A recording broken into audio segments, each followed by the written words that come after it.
Hola, el día de hoy vamos a ver la clase de cáncer de tiroides. Yo soy Michelle Marvin, residente de tercer año de otorrino y cirugía de cabeza y cuello del Instituto Nacional de Rehabilitación, y esta clase fue coordinada por el doctor Mario Sergio Dávalos Fuentes. El cáncer de tiroides es el noveno cáncer más frecuente en el mundo. En el 2018 se reportaron 567.233 casos. Ha habido un aumento en la incidencia en los últimos 20 años, y esto está asociado al aumento en el uso de estudios de imagen. Estos tumores que no presentan síntomas y se encuentran en estudios de imagen que se realizan por otra causa se consideran incidentalomas. El cáncer de tiroides, a pesar de ser tan frecuente, tiene una baja mortalidad. En el 2018 se reportaron 41.071 muertes, lo cual corresponde al 0.07% de los casos. El cáncer de tiroides es más frecuente en Asia, seguido por Europa y Norteamérica. La mortalidad asociada es proporcional a la incidencia. Solo llama la atención que en Latinoamérica es más alta. Esto puede ser por el poco acceso a servicios de salud. El cáncer de tiroides es más frecuente en mujeres que en hombres, con una proporción mundial de 10:3. El cáncer de tiroides se clasifica en cáncer de tiroides de derivados foliculares. Este se divide a su vez en diferenciado y anaplásico. El diferenciado corresponde a más del 95% de los casos y se deriva de células foliculares epiteliales. El papilar es el más frecuente y tiene un mejor pronóstico. Es raro que presente metástasis ganglionares y todavía más raro que presente metástasis a distancia. El folicular, el de células de Hurdle y el poco diferenciado tienen peor pronóstico. Originalmente el de células de Hurdle se incluía dentro de los tumores foliculares, pero ahora se conoce que es un tumor aparte. Dentro de esta clasificación también se encuentra el tumor anaplásico, que este es un tumor poco diferenciado con muy mal pronóstico. Corresponde a menos del 1% de los tumores de tiroides.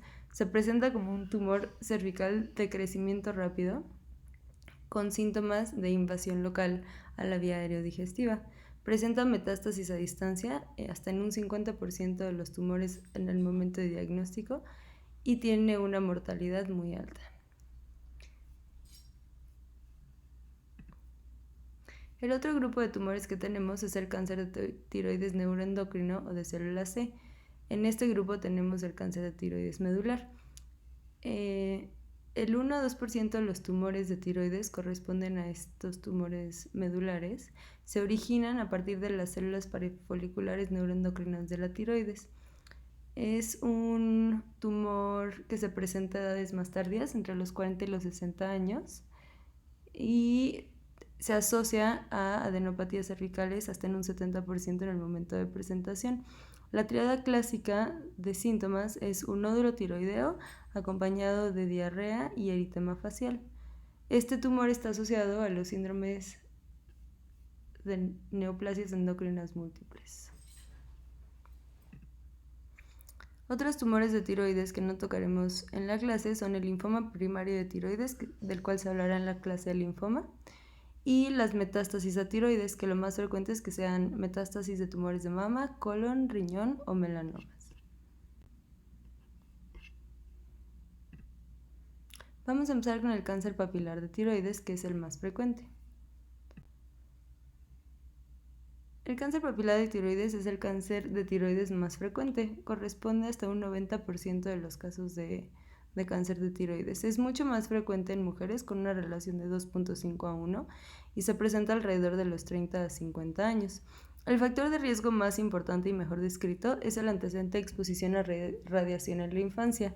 Esto puede ser asociado a cáncer o tumores en la infancia, o a exposición ambiental o por accidentes, como por ejemplo en Nagasaki o Hiroshima durante la Segunda Guerra Mundial, o con la explosión de la planta de Chernobyl. En 1950-1960 había algunas condiciones benignas de niños que se trataban con radioterapia antes de conocer los efectos adversos de esta a largo plazo. Otro factor de riesgo importante son los antecedentes heredofamiliares. Se debe de interrogar a los pacientes para ver antecedentes de cáncer de tiroides en familiares de primero o segundo grado. También es importante indagar acerca de síndromes de cáncer familiar, como por ejemplo la poliposis familiar, las neoplasias endocrinas múltiples, el síndrome de Werner o el síndrome de Cowden. Cuando existe un antecedente familiar de cáncer de tiroides, presentar un nódulo tiroideo aumenta el riesgo de malignidad hasta 10 veces. Si el antecedente es en uno de los padres, mamá o papá, el riesgo aumenta 3 veces. Si es en alguno de los hermanos, aumenta 6 veces. Y si es una mujer con un antecedente en una hermana, también mujer, el riesgo aumenta hasta 11 veces. Otros factores de riesgo asociados que no tienen una relación tan estrecha son la obesidad y el sobrepeso y una infección crónica por hepatitis C.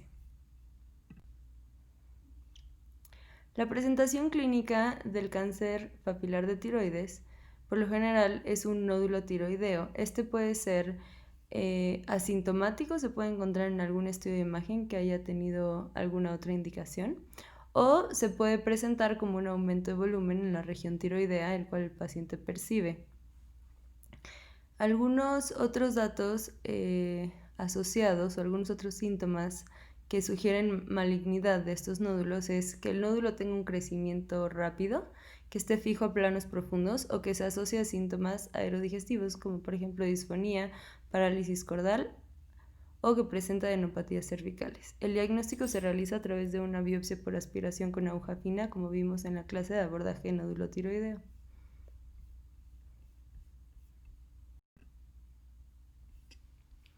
En cuanto a la fisiopatología del cáncer de tiroides, esto se debe a mutaciones o microarreglos en los genes que codifican para proteínas de la MAP sinasa. Esto se asocia hasta 70% de los cánceres papilares de tiroides. La mutación más frecuente en el cáncer papilar de tiroides y la que la diferencia de otros tipos de cáncer, como por ejemplo el folicular o el anaplásico, son mutaciones en el gen BRAF.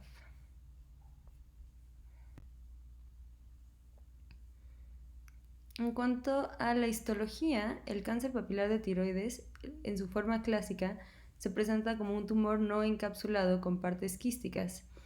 También se observan papilas con una o dos capas de células tumorales y un centro fibrovascular. En la imagen de la izquierda podemos ver estas papilas con estas capas de células, el centro fibrovascular y las zonas quísticas que la rodean. En la segunda imagen podemos ver las células que son características, que incluyen pseudoinclusiones citoplasmáticas, estas pequeñas que se señalan aquí dentro del citoplasma de las células, que son conocidas como ojos de Anita la huerfanita. Por último, el 50% de los cánceres clásicos foliculares presentan cuerpos de samoma calcificados. Estos se pueden alcanzar a ver en casos avanzados e incluso en una radiografía, y son remanentes de tumor infartado. El cáncer papilar de tiroides tiene como característica que por lo general es multifocal.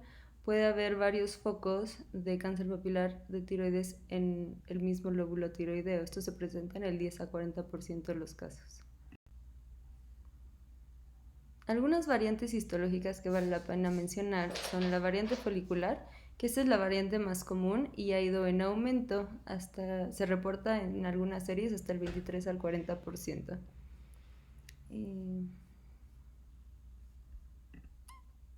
En estos casos la histología es muy similar a un papilar clásico, pero presenta crecimiento folicular. Se dividen en infiltrativos o encapsulados con invasión. Los infiltrativos presentan porciones de tumor que invaden el parénquima tiroideo no tumoral, no presentan una cápsula definitiva o bien definida y tienen un componente biológico más parecido al papilar que al folicular, entonces entran dentro de las variantes histológicas del papilar y no del folicular. Y esta diferencia se puede hacer haciendo inmunohistoquímica y buscando mutaciones del gen BRAF. El encapsulado con invasión sí tiene una cápsula bien definida y existe invasión a esta cápsula o puede haber invasión fuera de la cápsula extracapsular hacia los vasos circundantes. Otra variante importante es la variante de células altas. Esta es poco frecuente, es representa 1% de los cánceres papilares y es una variedad que tiene un peor pronóstico, son tumores más agresivos. Se conocen como células altas porque se caracteriza por tener células tumorales que tienen un citoplasma eosinófilo que son 2 veces más altas de lo que son anchas. Estos tumores por lo general son grandes, invasivos, presentan metástasis ganglionares a distancia y son radioresistentes.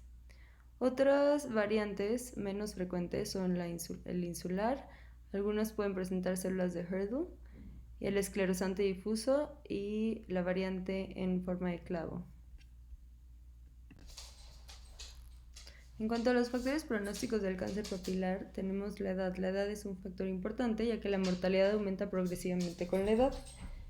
Se dice que en pacientes menores a 65 años, estos tienen una sobrevida del 90% a 5 años. Este porcentaje va disminuyendo conforme aumenta la edad progresivamente. El tamaño del tumor también es un factor importante. A mayor tamaño, peor pronóstico y más riesgo de recurrencia. Esto se divide en de menores a 4 centímetros que tienen una mortalidad del 6%, de 4 a 7 centímetros con una mortalidad del 16% y mayor a 7 centímetros con una mortalidad del 50%. La invasión a tejidos blandos también es un factor importante. Este aumenta el riesgo relativo de muerte hasta 5 veces. Esta invasión a tejidos blandos se refiere a una invasión macroscópica que se puede ver clínicamente ya sea en cirugía o por estudios de imagen. No se refiere a una invasión histológica, una invasión microscópica.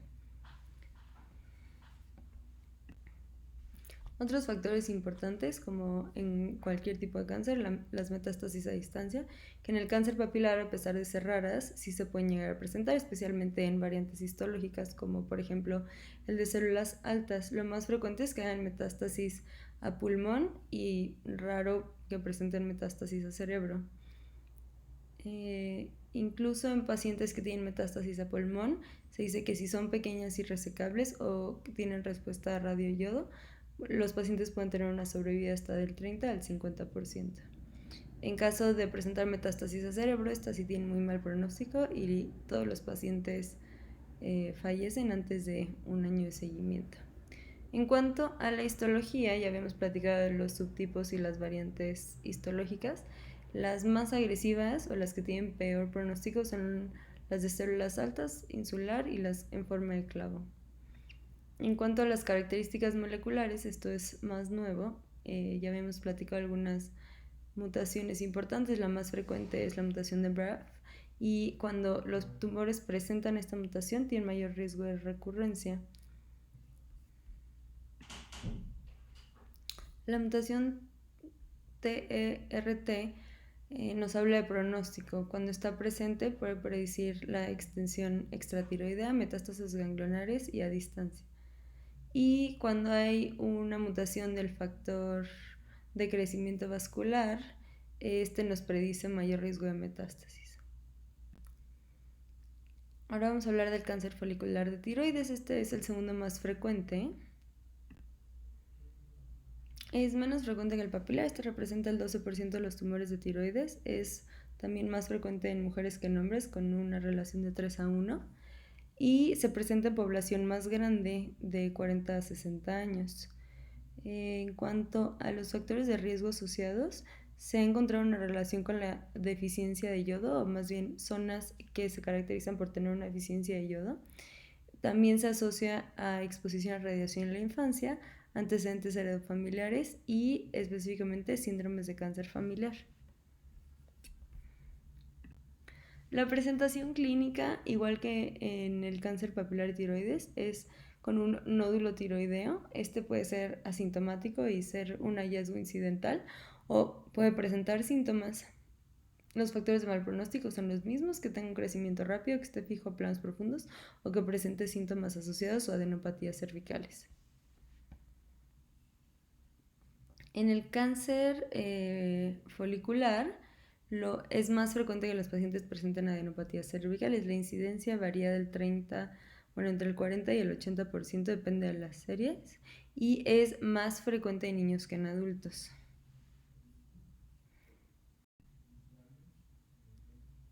En cuanto a la fisiopatología, también se debe a mutaciones de la vía de la tirosinasa, pero aquí la mutación más asociada es la mutación de RAS, que es un pro-oncogen, y esta se encuentra hasta en el 40% de estos tumores.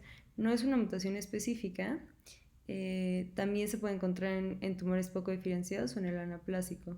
Cuando encontramos esta mutación en estos tumores, por lo general son tumores más agresivos y con un peor pronóstico. Otras mutaciones asociadas es PAX8, PPAR gamma 1, que se encuentra en 10% de los adenomas foliculares y 40% del cáncer folicular. Y también otras asociadas son la mutación de P53, CEMIC o TERT.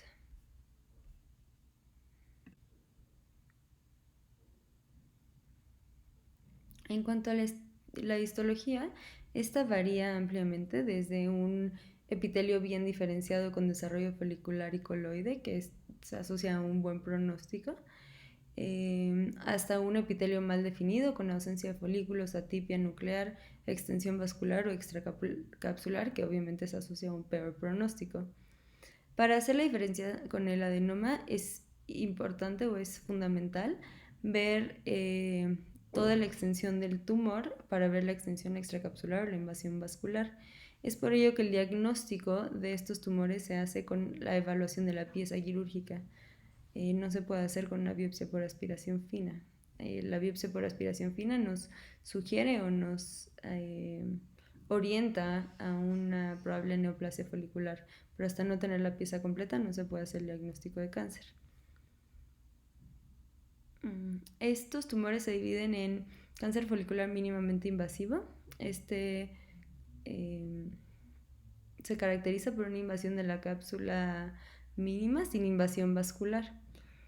El cáncer folicular encapsulado angioinvasivo se caracteriza por no tener una invasión de la cápsula, pero sí tener una invasión vascular, y esta a su vez se divide en dos: el de bajo riesgo, que tiene menos de 4 focos de invasión vascular, y este se conoce como de invasión mínima o limitada, y el de alto riesgo, que tiene más de 4 focos de invasión vascular o invasión vascular extensa.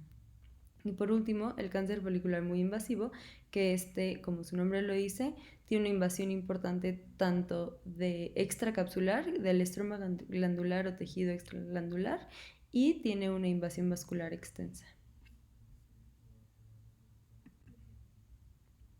En cuanto a la extensión, estos tumores presentan adenopatías ganglionares en un 8 a 30%, es raro que las presenten. En algunas series esto es mucho más alto y depende mucho de la extensión del tumor y del estadio en que se encuentren. En cuanto a metástasis, estas se llevan a cabo por diseminación hematógena. Se pueden presentar en 10 a 25% de los tumores foliculares, que es más frecuente que en el cáncer papilar, y los principales sitios de metástasis son hueso y pulmón. Cuando estas metástasis son funcionales, pueden causar un hipertiroidismo sintomático. Este se caracteriza por tener una T3 alta y un T4 normal. Se pueden localizar estas metástasis funcionales con un rastro de radioyodo y pueden requerir tratamiento para hipertiroidismo. En tumores menores a 2 centímetros no se han reportado metástasis ni ganglionares ni a distancia. En cuanto al pronóstico de estos tumores, estos en general tienen un peor pronóstico que el cáncer papilar de tiroides, con un comportamiento más agresivo y con mayor riesgo de metástasis a distancia. Aquí los factores más importantes para el pronóstico son el estadio, que se define por el TNM, que es tumor, ganglios y metástasis, y por el riesgo de recurrencia, que es una escala de riesgo de recurrencia que realizó la Academia Americana de Tiroides, que vamos a ver más adelante. La edad también juega un papel importante. Se dice que el mejor pronóstico es en pacientes jóvenes, menores de 40 años, que no tienen invasión capsular o invasión vascular. El punto de corte son 40 años, entonces pacientes menores a 40 años dice que tienen una supervivencia de 10 años de 95%. Entre 40 y 60 años la supervivencia baja 80% y así progresivamente. En cuanto a las características del tumor, si los tumores tienen metástasis a distancia, que vimos que lo más frecuente es que sean en hueso o en pulmón, esto empeora mucho el pronóstico, o si tienen invasión vascular o extensión extracapsular, como ya habíamos comentado. En tumores que son muy invasivos, o sea que tienen extensión extracapsular al tejido glandular y que además tienen invasión vascular, se tiene un riesgo de metástasis hasta del 50%. El cáncer de células de Hurdle, que originalmente se incluía dentro de los tumores foliculares, ahora se conoce como un tumor independiente. Estos tumores se caracterizan por tener células eosinofílicas oxifílicas con abundante citoplasma y las mitocondrias se ven como juntas, como apelmazadas. Tienen núcleos redondos u ovales con nucleolos prominentes y oncocitos. Esto es lo característico de estas células. Estos tumores se caracterizan por tener un mayor riesgo de invasión linfática que el cáncer folicular y las metástasis son resistentes a yodo radioactivo. La sobrevida a 10 años es del 75% en promedio y tienen un mayor riesgo de recurrencia ganglionar. Son tumores que tienen peor pronóstico.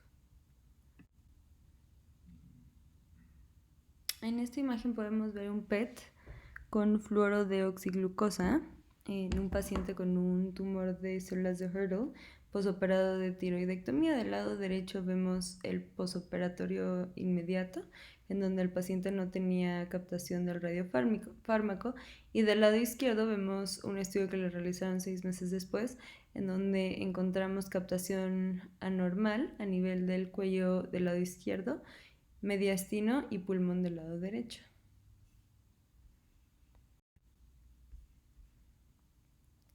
Ahora vamos a hablar del cáncer anaplásico de tiroides, que es un cáncer mucho más agresivo con un muy mal pronóstico. El cáncer anaplásico se caracteriza por tumores indiferenciados del epitelio folicular. Tiene una incidencia anual de 1 a 2 pacientes por millón de habitantes y representa el 0.9 al 9.8% de los cánceres de tiroides en el mundo. Tiene una edad de presentación mayor con un promedio de edad al diagnóstico de 65 años y es mucho más frecuente en mujeres, como el resto de los tumores, hasta en un 70%. Estos son tumores extremadamente agresivos que tienen una mortalidad casi del 100%. Lo único que puede mejorar parcialmente el pronóstico es realizar un diagnóstico temprano. Estos tumores se presentan por lo general con un antecedente de enfermedad tiroidea. Este puede ser antecedente de algún cáncer bien diferenciado. El 20% tienen historia de algún tumor diferenciado y 20-30% presentan un tumor sincrónico. La mayoría puede ser un cáncer papilar y el 10% se asocia a tumores de células de Hurdle.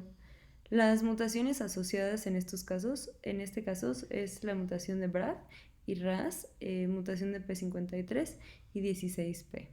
Hasta 50% de los pacientes tienen antecedente de un bocio multinodular o historia de una tiroidectomía por bocio.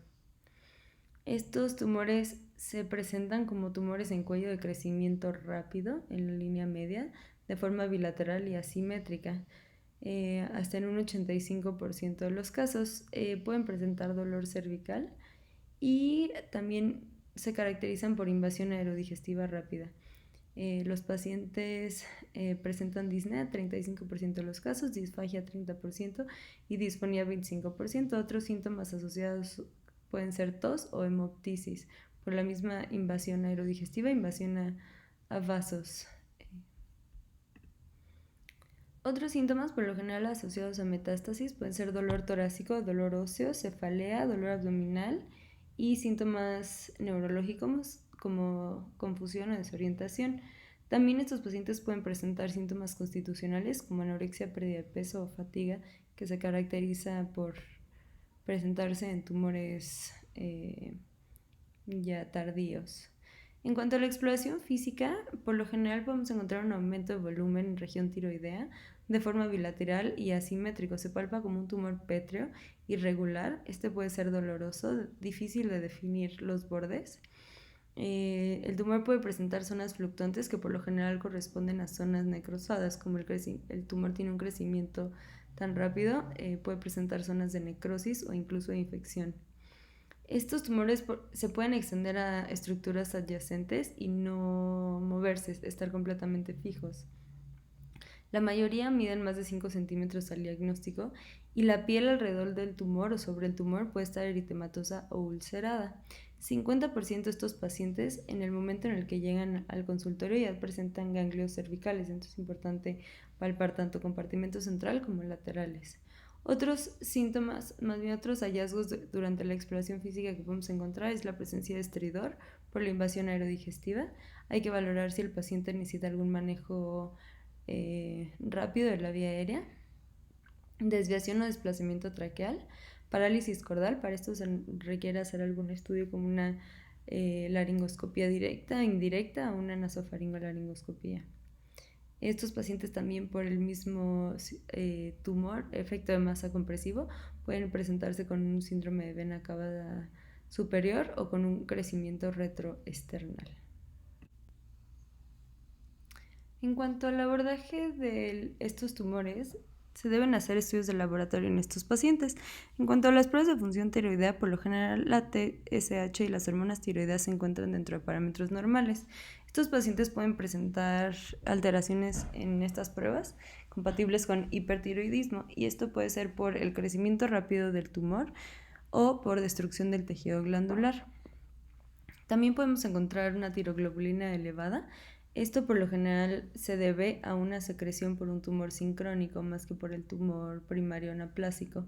Se debe, cuando esta se encuentra muy elevada, se debe de buscar hacer la diferencia para ver si las metástasis que presenta el paciente son por el tumor sincrónico secretor de tiroglobulina o por el tumor anaplásico primario. Otra alteración en el laboratorio que pueden presentar estos pacientes es leucocitosis por citocinas producidas y liberadas por el tumor. En cuanto al ultrasonido, no existen características específicas para estos tumores, pero lo que podemos observar es una invasión extraglandular y podemos hacer evaluación de las adenopatías cervicales. El diagnóstico se realiza a través de una biopsia por aspiración con aguja fina y en la histología vamos a encontrar dos células características. Como podemos ver en esta imagen, del lado izquierdo vemos una célula gigante, que es una de las células características, señalada con esta flecha, y del lado derecho, con la letra B, igual señalada con la flecha, vemos una célula fusiforme. Estas dos son características de estos tumores. En estos pacientes está indicado hacer estudios de extensión desde que llegan a valoración. Se puede realizar una tomografía de cuello y mediastino para tratar de valorar la extensión del tumor primario. En esta imagen lo que podemos ver es un tumor anaplásico del lóbulo tiroideo izquierdo que está señalado por la flecha, que desplaza la vía aérea hacia el lado derecho, sin embargo no la colapsa. Ahora, dentro de este tumor podemos ver que es un tumor de bordes mal delimitados, heterogéneo, con zonas de hipodensidad e hiperdensidad alternantes en su interior, y estas zonas de hipodensidad señaladas con la flecha corresponden a zonas de necrosis características de estos tumores. En estos pacientes también se puede realizar un PET con fluorodeoxoglucosa y este se debe realizar de cuello a pelvis, con el fin de buscar metástasis a distancia. Estos tumores captan el radiofármaco de forma intensa porque tienen alta tasa metabólica. Otras pruebas moleculares que se pueden realizar en estos pacientes son buscar estas mutaciones y esto con el fin de probar terapias blancas. Esto es algo que apenas se está empezando a realizar y que los resultados no son muy alentadores. Ahora, en cuanto a la extensión, ya habíamos platicado que son tumores muy invasivos. En cuanto a la extensión locorregional, tenemos que estos tumores invaden a los músculos cinta de forma frecuente, tienen adenopatías ganglionares, pueden tener invasión a laringe, tráquea, esófago, grandes vasos y mediastina. Del 15 al 50% de estos pacientes que se presentan al consultorio ya llegan con metástasis en el momento del diagnóstico. El 90% de estos pacientes tienen metástasis a pulmón. En segundo lugar tenemos hueso, que representa 5 al 15%, y en tercer lugar cerebro en un 5%. Otros sitios de metástasis incluyen piel, riñón, hígado, páncreas, corazón y glándulas suprarrenales. Ahora vamos a revisar el TNM de estos tumores diferenciados y anaplásicos. Entonces, vamos a empezar con el T, que es el tumor. Tenemos que TX es un tumor que no se puede valorar. T0 es que no existe evidencia de tumor primario. T1 se divide en T1A y T1B. T1A es un tumor menor a 1 centímetro. T1B es un tumor que mide más de 1 centímetro, pero menos de 2 centímetros en su mayor diámetro. T2 es un tumor que mide entre 2 y 4 centímetros, pero que permanece o se encuentra limitado a la tiroides. T3 también se divide en T3A y T3B. T3A es un tumor que mide más de 4 centímetros, pero se encuentra limitado a la tiroides. Y T3B es un tumor que tiene extensión extratiroidea, que únicamente se extiende a los músculos cinta y puede ser un tumor de cualquier tamaño. El T4 también se divide en la A y B, y esto incluye extensión extratiroidea que va más allá de los músculos cinta. El T4A incluye tejido celular subcutáneo, la laringe, tráquea, esófago y el nervio laringeo recurrente. Y el T4B, que ya es irresecable, incluye invasión a la fascia prevertebral, la arteria carótida y los vasos mediastinales. En cuanto a la N, que es la presencia de adenopatías cervicales, como ya vimos, no es tan frecuente en estos tumores. NX es que no se puede valorar, N0 es que no existe evidencia de tumores regionales, y el N1 se divide en N1A y N1B. El N1A es adenopatías cervicales a nivel central, que es nivel 6 o 7, y este puede ser unilateral o bilateral, y N1B es cualquier adenopatía que se sale de este nivel central. Entonces puede ser unilateral, bilateral, contralateral, pero que sea nivel 1, 2, 3, 4 o 5. Y bueno, M es igual que en todos los tumores, con o sin metástasis. Ahora, en cuanto al estadiaje de estos tumores, como ya habíamos platicado, la edad juega un papel importante. Entonces, en tumores bien diferenciados, este se divide en menores y mayores de 55 años. Menores de 55 años en realidad solo pueden ser estadio 1 o estadio 2. Estadio 1 que sea cualquier T, cualquier N, pero sin metástasis. Y estadio 2 es cualquier N, cualquier T, pero que tengan metástasis. Ahora, en mayores de 55 años esto ya cambia. Estadio 1 incluye T1 sin enfermedad locorregional, o sea, sin adenopatías, y T2 sin adenopatías. Ahora, estadio 2 incluye T1 pero con un N1, T2 o T3 con presencia de adenopatías. Estadio 3 es un T4A pero que no tiene metástasis, y ya un estadio 4A incluye un T4B sin metástasis, y un 4B incluye cualquier tamaño de tumor o cualquier presencia de adenopatías, pero ya con metástasis a distancia. Ahora, aquí es muy importante mencionar, como ya habíamos visto, el cáncer anaplásico es un cáncer muy agresivo, entonces todos los cánceres anaplásicos son estadio 4. Si no hay datos de adenopatías cervicales o metástasis, se considera 4A. Si ya tiene datos de adenopatías o invasión locorregional, es un T4B, y si ya tiene metástasis a distancia, es un 4C. Bien, ahora vamos a hablar del tratamiento del cáncer diferenciado. Este tiene varios objetivos específicos. Lo más importante es resección del tumor primario. Se debe quitar el tumor primario en su totalidad y las adenopatías asociadas. Si no se resecan completamente, ya sea el tumor o las adenopatías, existe un mayor riesgo de recurrencia. El segundo objetivo es disminuir el riesgo de recurrencia y metástasis. Esto, como ya vimos, lo más importante es la resección completa, y en segundo plano entra la radiación con yodo y la supresión de TSH, y en caso de requerirlo, adyuvancia. Para optimizar el tratamiento con yodo radioactivo, que este puede ser para ablación como adyuvancia o como para terapia en caso de tener enfermedad residual, se debe de quitar, para poder optimizar este tratamiento, se debe quitar una vez más todo el tejido tiroideo para que el yodo se pueda concentrar en estos sitios que requieren el tratamiento.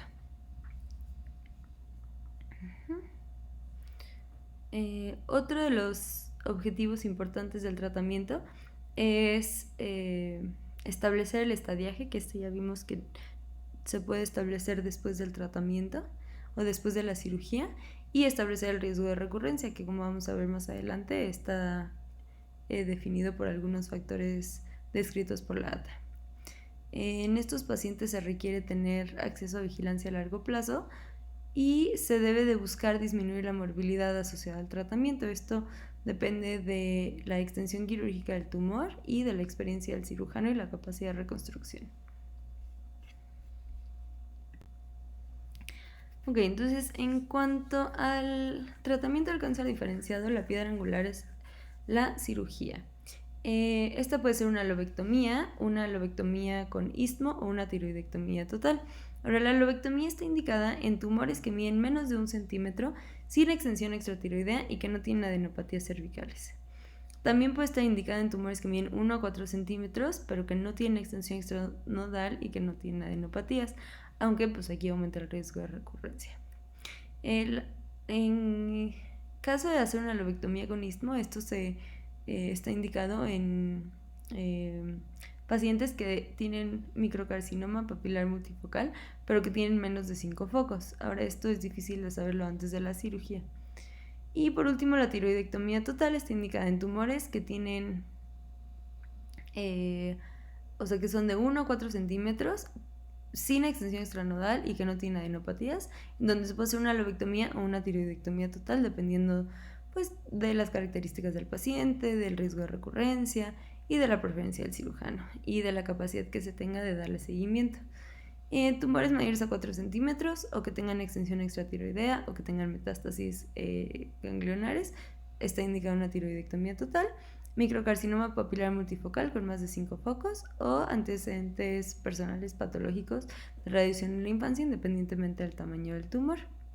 Ahora, es importante mencionar que se puede diferir la cirugía y optar por vigilancia en estos casos, especialmente en casos de carcinoma papilar, cuando es un tumor de muy bajo riesgo, un papilar microcarcinoma que se define como un tumor menos de 1 centímetro sin evidencia de invasión local o a distancia, pacientes que tengan un alto riesgo quirúrgico por comorbilidades, pacientes con esperanza de vida muy corta, o sea, que tengan alguna otra enfermedad que ponga en riesgo su vida, como por ejemplo una insuficiencia cardíaca congestiva tipo 4, alguna otra neoplasia o algún otro cáncer, o pacientes que ya sean muy viejitos. Y también se puede diferir el procedimiento en pacientes que tengan algún otro problema médico más urgente.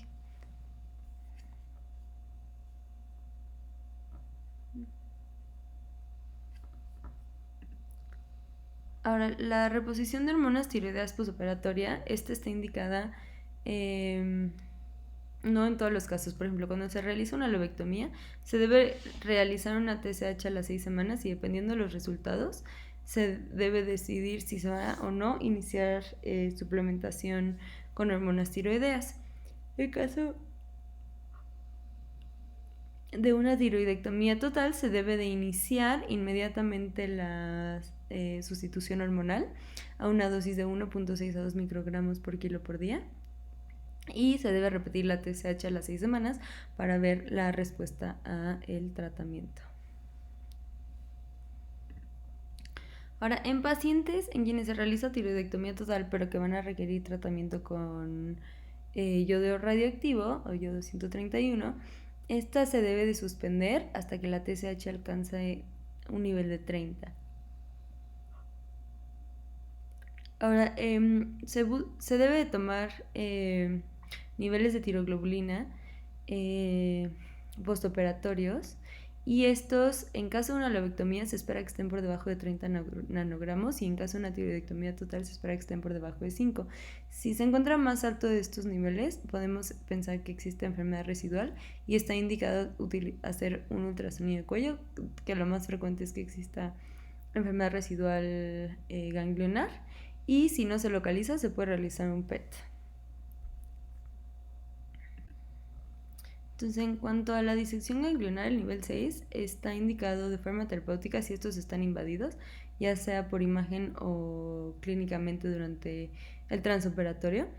Se puede indicar una disección profiláctica en pacientes que no tienen adenopatías documentadas, pero que tienen tumores T3 o T4 o involucro de adenopatías laterales. Y en pacientes que tienen tumores T1, T2 sin adenopatías documentadas, que son la mayoría de los foliculares, no está indicado hacer esta disección. Ahora, la disección de niveles 2 a 4, que son laterales, únicamente se realiza cuando existen datos, o más bien cuando existe evidencia de adenopatías positivas por imagen o comprobadas ya sea por VAF o por estudio transoperatorio.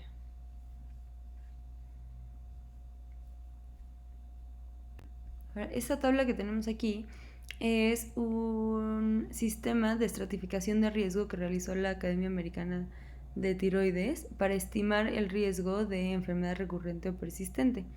Entonces, después de que un paciente se somete a cirugía o a tratamiento, es importante estratificar estos pacientes y en su seguimiento seguirlos estratificando para ver si es necesario hacer algún otro estudio de extensión o cambiar nuestro manejo o mantenerlos en vigilancia. Entonces, bueno, en casos de cáncer papilar de tiroides, estos deben de cumplir todos los siguientes puntos para que se consideren de bajo riesgo. Entonces, es que no tengan enfermedad local o metastásica, que se haya resecado por completo todo el tumor, que no exista invasión locorregional, que los tumores no, o que el tumor no sea de una histología que tenga un mal pronóstico, que no haya invasión vascular, que no haya captación de yodo 131 si se realizó un PET fuera del campo quirúrgico, y que no tenga adenopatías documentadas o que haya tenido menos de 5 ganglios positivos en la disección en cirugía. Otro de bajo riesgo es la variante folicular encapsulada del cáncer papilar. El único cáncer folicular que entraría aquí de bajo riesgo sería un cáncer folicular que esté limitado a la tiroides, que mida menos de 4 centímetros, que no tenga invasión capsular o invasión vascular, o que tenga menos de 4 focos de invasión vascular, o sea que sea invasión vascular mínima. Ahora, el riesgo intermedio es básicamente alguno de los tumores que no cumplan con los de bajo riesgo, pero que todavía no sean tan invasivos como para ser de alto riesgo. Y esto es que tengan una invasión a tejidos blandos únicamente, que tengan ganglios cervicales, que sean de histología variable, que sea una histología más agresiva, o que tengan invasión vascular microscópicamente, que sean N1 o que tengan evidencia de más de 5 ganglios positivos durante la disección, pero ningún ganglio mayor a 3 centímetros. Ahora, cualquiera de los siguientes representa un alto riesgo, que es que haya una invasión macroscópica del tumor, que no se haya resecado por completo, que tengamos metástasis a distancia, que la tiroglobulina postoperatoria sugiera que existe metástasis o que existe tumor residual, tumores que presenten patología ganglionar, N1 con un ganglio mayor a 3 centímetros, o que sea un tumor folicular que tenga una extensión vascular importante con más de 4 focos de invasión vascular.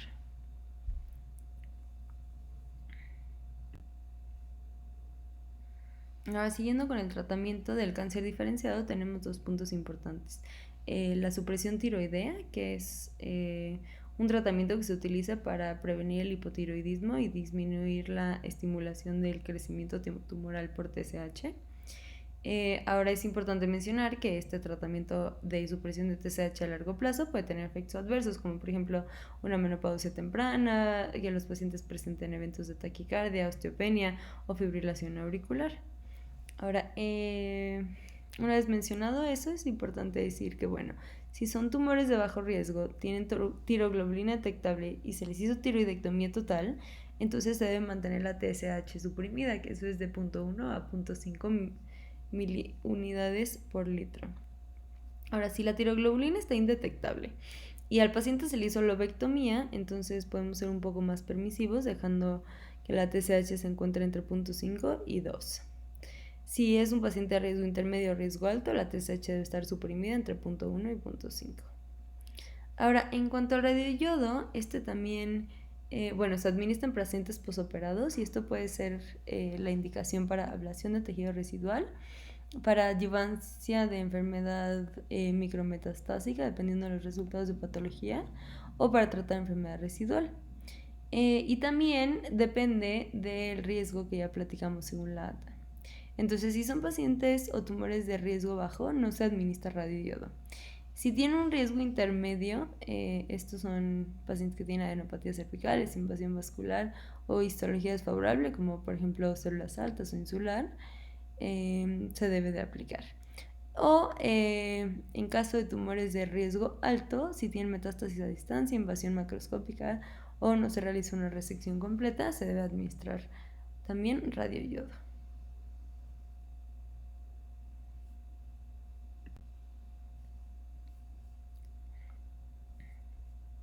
En cuanto a la vigilancia de estos pacientes, esta se realiza con ultrasonido de cuello y niveles en sangre de TSH y tiroglobulina. El ultrasonido de cuello se puede realizar cada 6 a 12 meses, esto durante el primer año, y este se realiza en busca de adenopatías malignas. Ya habíamos platicado en alguna otra clase que las características de estas adenopatías es que tengan una característica quística, que tengan microcalcificaciones, que tengan pérdida del hilo graso y que tengan vascularidad periférica. La TSH esta también se toma cada 3 a 6 meses durante el primer año y después cada 6 a 12 meses. Esto es con el fin de ajustar los hormonas, la suplementación hormonal y mantener la TSH suprimida si se requiere. Ahora, los niveles de tiroglobulina, estos se toman cada 3 a 6 meses durante el primer año y después cada 6 a 12 meses. Si se hizo una tiroidectomía más ablación con yodo, los niveles deben encontrarse por debajo de 0.2 nanogramos. Si únicamente se realizó una lobectomía, entonces se espera que pueda estar un poco más elevada, pero debe permanecer por debajo de 30. Ahora, según lo que nosotros encontremos en este seguimiento, nosotros podemos clasificar a los pacientes como pacientes con excelente respuesta, esto es que no tiene evidencia clínica, bioquímica o estructural de enfermedad, pacientes con respuesta bioquímica incompleta, es decir, tenemos una tiroglobulina normal o en aumento, pero no tenemos un ultrasonido de cuello alterado. La respuesta estructural y completa es cuando encontramos metástasis locorregionales o a distancia. Y esto es, pueden seguir ahí de que no se quitaron en un inicio o que haya recurrido. Y cuando existe una respuesta indeterminada, esto, se encuentran hallazgos bioquímicos o estructurales no específicos de recurrencia de la enfermedad. En estos casos está indicado realizar un rastreo con radioyodo de cuerpo completo para buscar algún sitio de recurrencia. Ahora, en cuanto al tratamiento del cáncer anaplásico, en realidad este es pues muy sencillo porque no hay mucho que hacer. En pacientes que tienen un tumor resecable que está localizado en tiroides o que está localmente avanzado pero sí se puede resecar, se recomienda hacer cirugía y posteriormente quimioterapia y radioterapia. En pacientes que ya tienen un tumor inoperable pero que está localmente avanzado y no quieren empezar con terapia paliativa, se puede dar radioterapia y quimioterapia. Y bueno, en estos pacientes es muy importante dar manejo de síntomas y cuidados paliativos buscando mejorar la parte respiratoria y la parte de alimentación.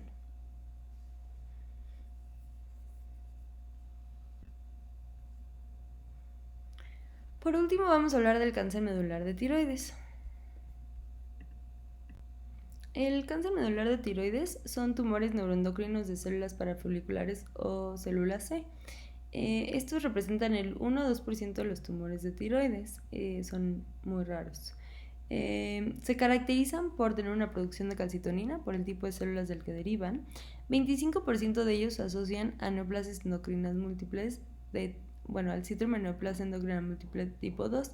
Este se puede dividir en tipo 2A y 2B. Los dos están asociados. El 2A se caracteriza por la tríada clásica de cáncer medular de tiroides, feocromocitomas e hiperplasia paratiroidea primaria. Y el tipo 2B no presentan hiperplasia paratiroidea, sí presentan el cáncer medular en casi todos y también se presenta de forma agresiva, los feocromocitomas, y también se asocia a un habitus malfanoide, neuromas mucosos y ganglioneuromatosis intestinal. Estas neoplasias se presentan en una edad más avanzada, entre 40 y 70 años. Ahora, en cuanto a la clínica, estos también se presentan como un nódulo tiroideo en el 75-95% de los pacientes, y por lo general se encuentra en la porción superior de los lóbulos tiroideos por la localización de las células C. Al momento del diagnóstico, hasta 70% de estos pacientes pueden presentar metástasis ganglionares. Es un tumor que tiene una invasión locorregional importante.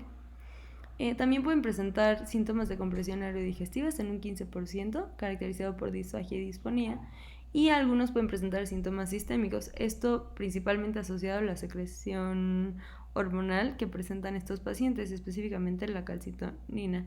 Entonces, como ya habíamos mencionado, estos pacientes tienen la tríada de nódulo tiroideo, diarrea y enrojecimiento facial. También, en caso de que estos pacientes tengan secreción de corticotropina, pueden presentar un síndrome de Cushing. En cuanto al diagnóstico, en estos pacientes es muy importante realizar estudios de laboratorio para medir los niveles de calcitonina en sangre. Por lo general, estos niveles correlacionan con el tamaño del tumor. Estos tumores también secretan antígeno carcinoembrionario, y este puede funcionar como marcador tumoral, y también se puede medir porque hay algunos protocolos que se están realizando de terapia blanco antígeno carcinoembrionario. Las pruebas de función tiroidal en estos casos por lo general están normales, y todos estos valores de laboratorio sirven para compararlos con los valores postoperatorios y nos ayudan a determinar el pronóstico. El diagnóstico de estos tumores también se puede hacer por una biopsia con aspiración de aguja fina del nódulo tiroideo. Tiene una sensibilidad del 50 al 80%, la cual puede mejorar si se realiza tinción con calcitonina, como por ejemplo la imagen que vemos en la diapositiva, que se ve de amarillo, que es el color de la tinción, y la flecha señala un color café intenso que capta la tinción para calcitonina y es positiva. Otros hallazgos en la histología son células fusiformes, pero no tienen folículos. Y bueno, en cuanto al ultrasonido, tampoco tiene algún dato específico para estos tumores, pero sí se buscan adenopatías sospechosas, porque ya vimos que hasta un 70% de estos pacientes puede debutar con adenopatías cervicales.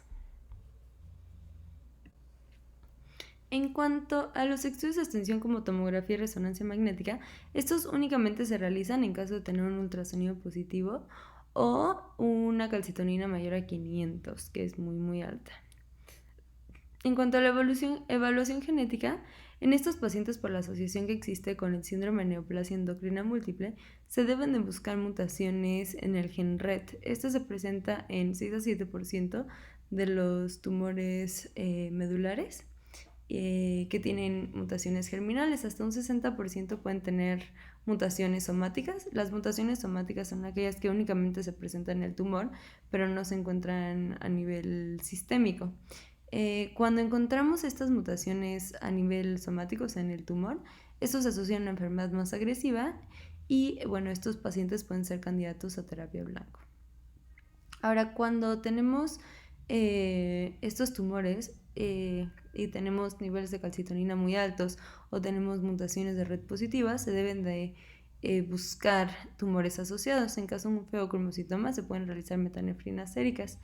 Cuando estas se encuentran negativas en sangre, esto descarta un feocromocitoma, pero cuando se encuentran elevadas es necesario hacer más estudios. El primer estudio que se realiza es metanefrinas en orina 24 horas. Si estas llegan a salir positivas, entonces ya se realiza un estudio de imagen. Y para el hiperparatiroidismo se realiza una toma de calcio sérico. Ahora, en cuanto al estadiaje, es básicamente igual que los tumores diferenciados. Entonces, pues T1 es un tumor mayor a 2 centímetros, T1A es mayor de 1 centímetro, T1B es entre 1 y 2 centímetros, sin extensión extraganglionar. T2 es de 2 a 4 centímetros, T3A es mayor a 4 pero sin extensión extraganglionar, T3B es un tumor de cualquier tamaño pero que invade los músculos cinta, T4A es que ya tiene extensión extratiroidea pero únicamente a tejido celular subcutáneo, a laringe, tráquea, esófago, el nervio laringeo recurrente, y T4B es que ya invade la fascia prevertebral, los grandes vasos o hacia mediastino. Entonces básicamente lo mismo. Las adenopatías son lo mismo, N1A es nivel central, compartimento central, y N1B es compartimento lateral. Ahora, en cuanto al estadiaje, este sí cambia un poquito. Entonces, el estadio 1 es básicamente un tumor menor a 2 centímetros que es intratiroideo. Eso es lo único. Un estadio 2 es un tumor mayor a 2 centímetros, intratiroideo, o cualquier extensión extratiroidea, pero que cualquier tamaño, pero que tenga extensión extratiroidea únicamente a músculo cinta. Estadio 3 es cualquier tamaño, pero con adenopatías nivel central. Y estadio 4 es ya adenopatías más allá del nivel central, metástasis a distancia, o afección extratiroidea más allá de los músculos cinta. Ahora, en cuanto al pronóstico en estos casos, un estadio 1 tiene una supervivencia a 5 años del 95%, está baja en 91% en estadio 2, 89% en estadio 3 y hasta 60% en estadio 4. Entonces, en realidad no son tumores que tengan tan mal pronóstico. En cuanto al tratamiento de estos tumores, aquí también la piedra angular es la cirugía. Entonces, en estos tumores que son intratiroideos, se realiza una tiroidectomía total. Aún en enfermedad unilateral, hasta 10% tienen afección microscópica bilateral, entonces no está indicado realizar una lobectomía, siempre se realiza una tiroidectomía total. En cuanto a la disección ganglionar, la disección central está indicada de forma profiláctica si no existen ganglios positivos, o en caso de que existan ganglios, positivos en esta zona. No está indicada si es una enfermedad intratiroidea con una calcitonina menor a 20. Ese es el único momento en el que se puede obviar. Y bueno, la lateral, cuando existe evidencia transquirúrgica de invasión, es controversial si se debe realizar de forma profiláctica cuando existe ganglios positivos en nivel central. Algunos autores refieren que sí mejora el pronóstico y disminuye la recurrencia, y otros que no tiene ningún impacto. Entonces eso todavía es controversial. Y bueno, obviamente cuando hay ganglios positivos por imagen en esta zona. En cuanto a la reposición de hormonas tiroideas, esto se debe hacer de manera inmediata porque se realiza una tiroidectomía total a una dosis de 1.6 microgramos por kilo por día. Se debe de tomar una TSH de control a las 6 semanas y se ajusta. Ahora, es muy importante mencionar que en estos casos, por el tipo de células del que derivan estos tumores, no se requiere una supresión de TSH, entonces se debe mantener en niveles normales. Y bueno, por último, en cuanto al seguimiento de estos tumores, este se realiza con calcitonina y antígeno carcino embrionario cada 2 a 3 meses en el postquirúrgico. Si esto se encuentra, si el antígeno carcino embrionario se encuentra normal y la calcitonina se encuentra indetectable, entonces se considera un paciente bioquímicamente curado y únicamente requiere seguimiento. Este seguimiento se realiza cada 6 meses durante 2 años, en donde se realiza exploración física y niveles de calcitonina y antígeno carcino embrionario, y después cada año. También se realiza ultrasonía de cuello, igual o sea, puede ser entre 3 y 12 meses en el posoperatorio, pero nada más. Y después de eso, anual. Y en pacientes que tienen aumento de la calcitonina en sangre o hipercalcitoninemia persistente, aquí sí depende mucho de los niveles. Si es menos de 150 picogramos por mililitros, se sospecha de enfermedad residual. En este caso está indicado hacer un ultrasonido de cuello. Si este sale negativo, entonces una tomografía o una resonancia magnética. Si se encuentra enfermedad ganglionar o enfermedad residual, hay que hacer una cirugía de revisión. Si no se encuentra en ninguno de estos estudios de extensión enfermedad residual, entonces se repiten estos estudios a los 6 meses. Si se mantienen, entonces ya no requiere mayor tratamiento y únicamente seguimiento. Y si siguen aumentando, se vuelven a realizar estudios de extensión para ver si se localiza el sitio de recurrencia o de enfermedad persistente, y en caso de no ser así, está indicada una cirugía de revisión exploratoria. Y bueno, en caso de que se presente con un nivel de más de 150 picogramos por mililitro, entonces esto nos hace sospechar de enfermedad metastásica y se debe hacer un ultrasonido de cuello, tomografía y resonancia, pero ya mucho más extensa, tórax, abdomen, cuello y huesos. Recordar que el primer sitio de metástasis en estos tumores es a hígado. Y en caso de una calcitonina mayor a 500, está indicado hacer un PET. Entonces, bueno, eso sería todo por la clase de cáncer de tiroides. Nos vemos en la sesión de Zoom. Si tienen alguna duda, me la pueden hacer llegar antes o lo resolvemos ese día.